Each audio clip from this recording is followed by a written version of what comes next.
You're sleeping peacefully, and suddenly you wake up in full alarm. Heart racing, sweat on your skin, breath cut short. Yet nothing has changed around you. No danger, no fire, no intruder. Only your nervous system convinced that your life is at risk.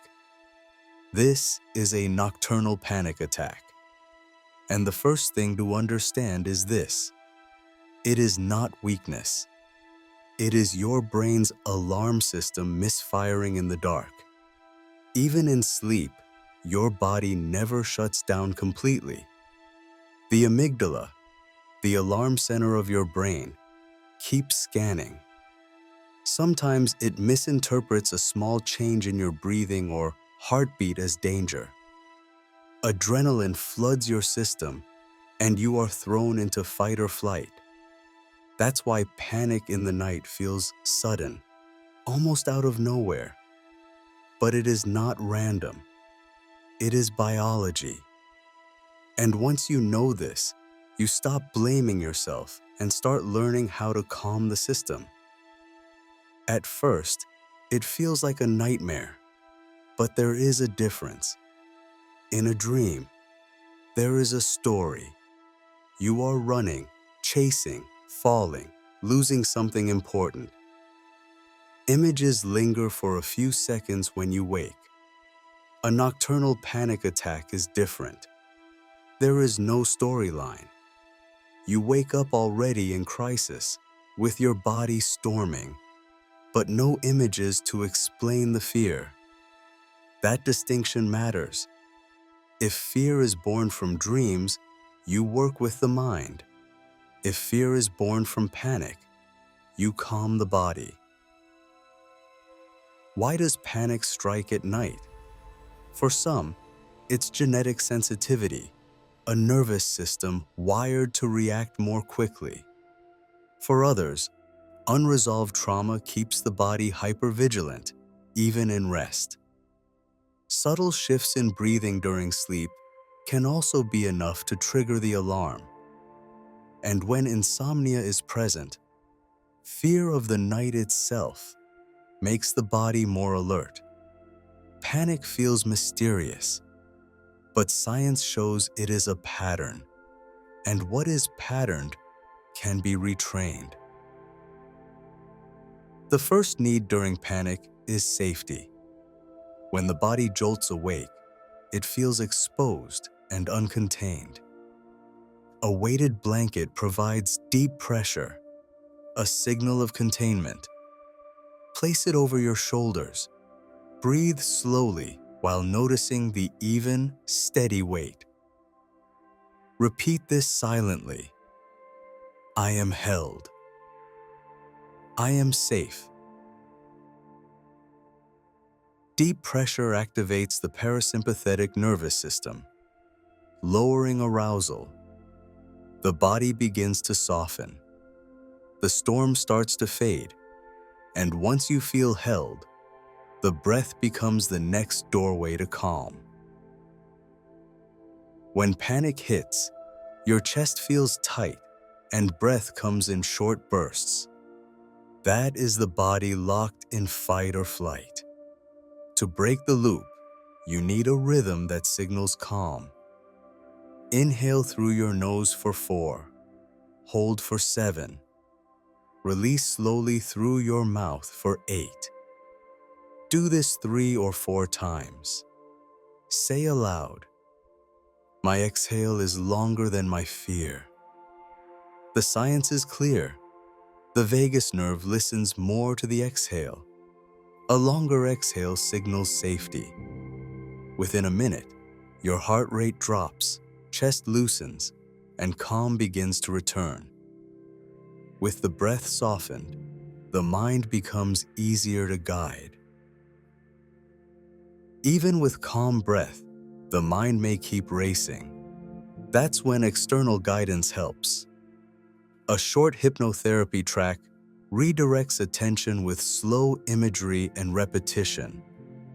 Put on the audio softly, close your eyes, and let the voice guide you.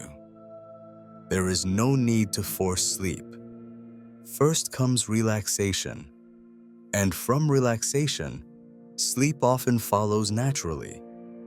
Studies show hypnosis lowers arousal and improves sleep quality. And when the mind drifts toward calm, panic loses its grip. But sometimes, thoughts still insist. That is when the cognitive shuffle works. You choose a simple word in your mind, like table. Then you picture unrelated, neutral objects that begin with each letter, maybe a tree, an apple, a balloon, a lamp, an elephant. The sequence doesn't need to make sense. The randomness is the point. It interrupts the rumination cycle and pulls your brain back toward a dreamlike state. Repeat silently. My mind shuffles. My thoughts lose grip. As imagination takes over, logic quiets down. And with each shuffle, the body drifts closer to sleep. When adrenaline feels too strong, the body needs a faster switch. Cold water on the face triggers the dive reflex. The heart slows. Blood pressure shifts.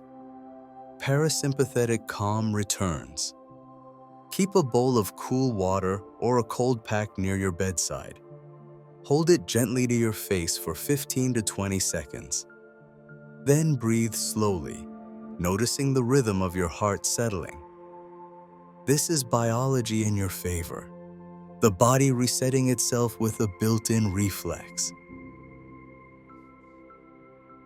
The first seconds after waking in panic are decisive.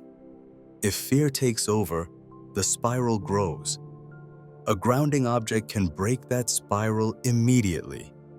Place a stone, a fabric, or a bracelet on your nightstand.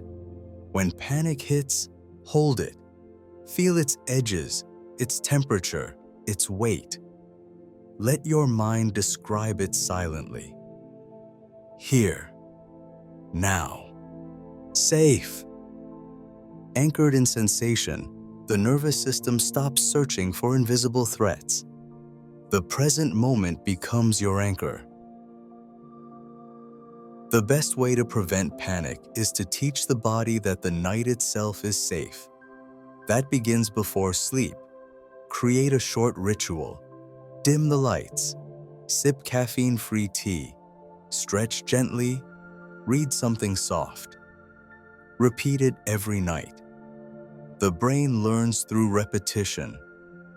Routine becomes a signal, and predictability tells the nervous system, this is not danger. This is rest. With time, the body enters sleep, expecting calm instead of threat. Each practice is more than relief. It is training. A weighted blanket says safety. Breath says calm. A routine says predictability. And repetition rewires the body's alarm system. Over time, the alarm that once screamed danger now whispers. The same night that once terrified you becomes a place of rest again. If you want to understand why your anxiety wakes you at night, take the 3-minute quiz. It reveals your personal anxiety profile and gives you the next science-based step to calm your nights.